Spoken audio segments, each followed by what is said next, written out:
किसी को शायद एकाएक भरोसा ना हो, लेकिन ये सच है कि ऑनलाइन क्लास के दौर में देश के 28% स्कूलों में मैदान तो 1,13,000 में बिजली तक नहीं है।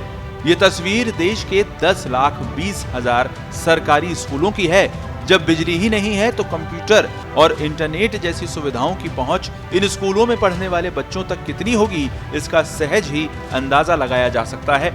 बात सिर्फ कंप्यूटर और इंटरनेट की ही नहीं, देश भर में ऐसे हजारों सरकारी स्कूल हैं जहां बच्चों को पढ़ने के लिए छत तक मैसर नहीं है। बांस बल्लियों के सहारे अटके छप्परों के नीचे बैठकर बच्चे पढ़ाई करने को मजबूर हैं और कहीं कहीं तो खुले आसमान तले बैठकर पढ़ने की मजबूरी हो जाती है। ये जानकारी खुद सरकार की ओर से पिछले दिनों लोकसभा में पूछे गए एक सवाल के जवाब में दी गई है। आपको ये भी बता दें कि समग्र शिक्षा योजना के तहत 4,590 करोड़ रुपए का प्रावधान करने के साथ ही 1,20,000 स्कूलों में बिजली कनेक्शन के लिए 60 करोड़ रुपए भी मंजूर किए गए हैं। केंद्र सरकार ने 1 साल पहले ही राज्यों को पत्र लिखकर स्कूलों में बिजली कनेक्शन पहुंचाने के निर्देश दिए थे।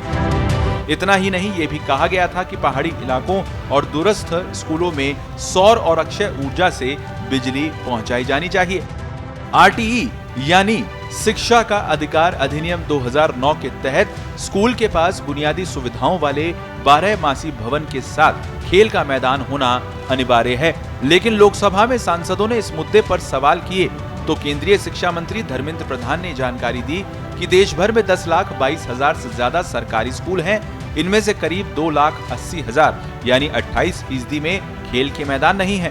हालांकि मंत्री का यह भी कहना था कि समवर्ती सूची से जुड़ा विषय होने के कारण अधिकांश स्कूल राज्यों और केंद्र शासित प्रदेशों के अधिकार क्षेत्र में आते हैं। RTE अधिनियम के तहत स्कूलों में सुविधाएं उपलब्ध कराने की जिम्मेदारी राज्य सरकारों की है।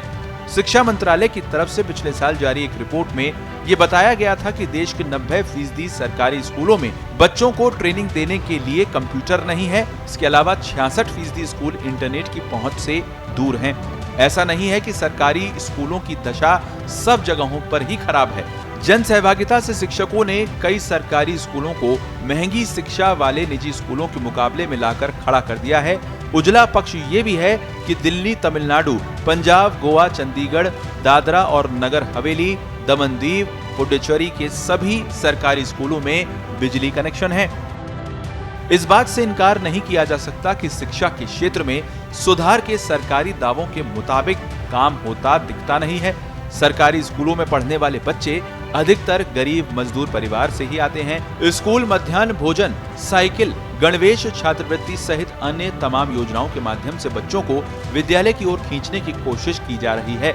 लेकिन गुणवत्तापूर्ण शिक्षा के मामले में ये प्रयास भी बेअसर साबित हो रहे हैं। बड़ी वजह यह है कि सरकारी स्कूलों की जमीनी हकीकत बेहद डरावनी है। अधिकांश सरकारी स्कूल सालों से शिक्षकों की कमी से जूझ रहे हैं, तो कई स्कूलों से शिक्षक पदस्थापन के बाद से ही गायब हैं। कुछ शिक्षक तो राजनीतिक पार्टियों से संबंध रखने के कारण स्कूल के चौखट पर पैर नहीं रखते।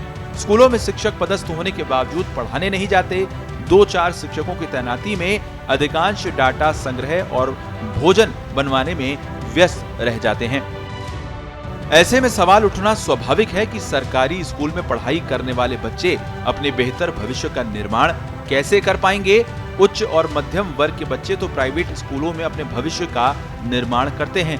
नेताओं और नौकरशाह की बात करें तो दूर अधिकांश विद्यालय में कार्यरत शिक्षक के बच्चे भी सुविधा संपन्न प्राइवेट स्कूलों में पढ़ाई करते हैं। भला ऐसे में सरकारी विद्यालयों की दुर्दशा की चिंता किसे होगी। सरकारी स्कूल बेहतर बने तो शिक्षा गुणवत्ता में भी सुधार होगा। केंद्र सरकार की ओर से संचालित केंद्रीय विद्यालयों में दाखिले की मारामारी इसका जीता जागता उदाहरण है। जरूरत सिर्फ इच्छा शक्ति की है। सरकारें चाहें तो सरकारी स्कूलों को भी निजी स्कूलों की प्रतिस्पर्धा में खड़ा कर सकती हैं। स्पेशल रिपोर्ट, पत्रिका टीवी।